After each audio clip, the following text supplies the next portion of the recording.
There are over 11 refugee settlements in Uganda which are homes to over 1.5 million refugees, with 70% of refugees coming from South Sudan, according to United Nations High Commissioner of Refugees, UNHCR. However, the challenges that refugees continue to encounter is financial service accessibility, according to George Opuch, founder Trustfinity Uganda Limited.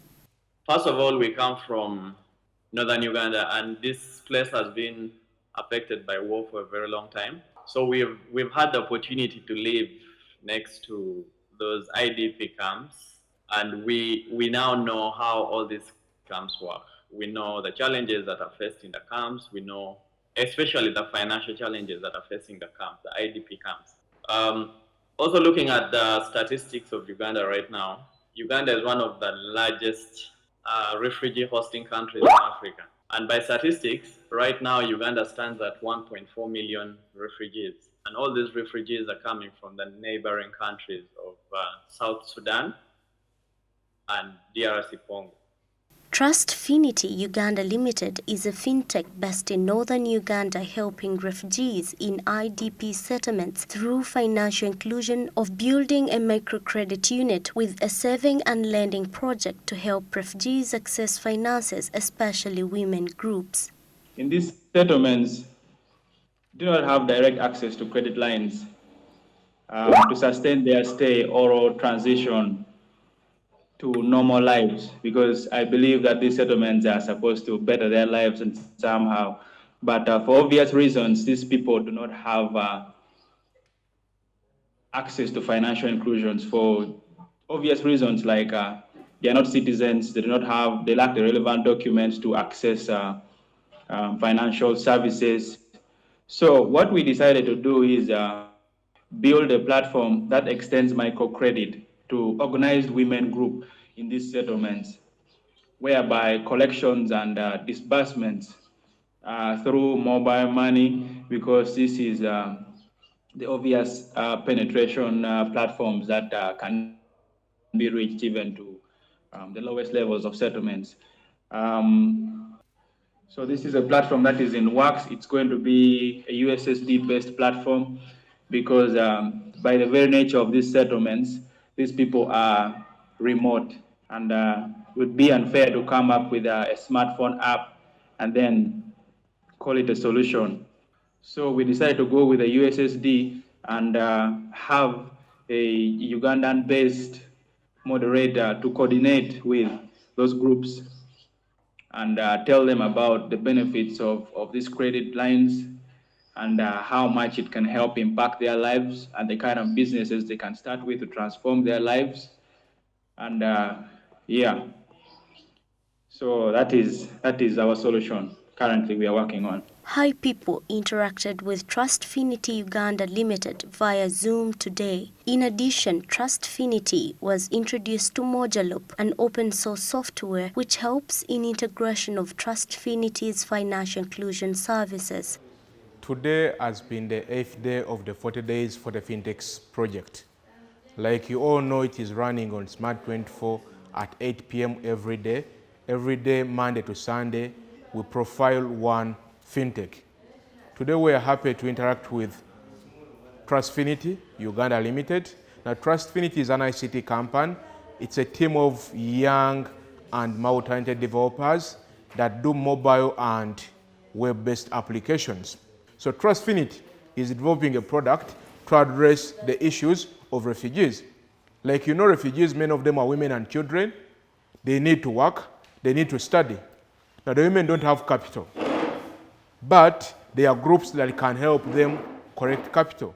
Now the challenge has been, if you have capital, how do you get it reach the refugees? The women in, let me say, Chiriandongo, the women, let me say, in Elegu, among other places.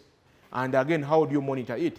So Trustfinity is developing a product that will be a saving and lending product for women in the refugee camps. Now the good thing about this is because both Ambrose and George, they know that majority of the refugees don't have smartphones. Majority of the refugees have feature phones, which you call Kabirit, Katoch, to name but the most prominent ones. The only thing I can say about Trustfinity product for the IDP is wow. Now, the only challenge they have is they have to go through a certain agent in the IDP camps. Now, what Modular will do, it will eliminate all the agents, because even the agents are challenged. They need a certain pay. So if we have donors, they'll just embed to the Trustfinity app, and then Trustfinity will distribute all the money direct to whoever is saving with them or whoever the beneficiaries in the IDP camps. The 40 Days 40 Fintechs project is organized by High People under its Include Everyone program in partnership with Crosslake Tech, Modus Box and Modular Foundation. So if Trustfinity is coming up with a USSD-based product that will be a saving and lending product, it is a very good thing. What they need is guidance, what they need is support. But most importantly, because the product has something to do with finance, that's where Modular comes into play. Modular is an open source software for finance. It helps people that are using mobile money. It helps people that are using merchant centers and merchant codes. It helps people that are using banks, the traditional banks that are in Uganda. So if Trustfinity can develop a very good product and again have a good integration with a software like Modular, you are sure that they will meet their objective, and their objective being helping people in IDP camps have stable and good access to lending and saving products. The 40 Days 40 Fintechs project continues. 40 Days for the Fintechs project started in mid-May with online registrations. Right now we are doing the actual sessions of engaging the 40 shortlisted fintechs. Every day we are profiling and engaging one for 40 days. But at the end of the 40 days, there is what we have called the Fintechs Landscape Exhibition. Now the Fintechs Landscape Exhibition will bring together 30 fintechs from the 40 Days for the Fintechs. Remember, in the 40 Days for the Fintechs, we have 40. Now from 40, the 30 with the best cases will be, they will graduate to the Fintechs Landscape Exhibition.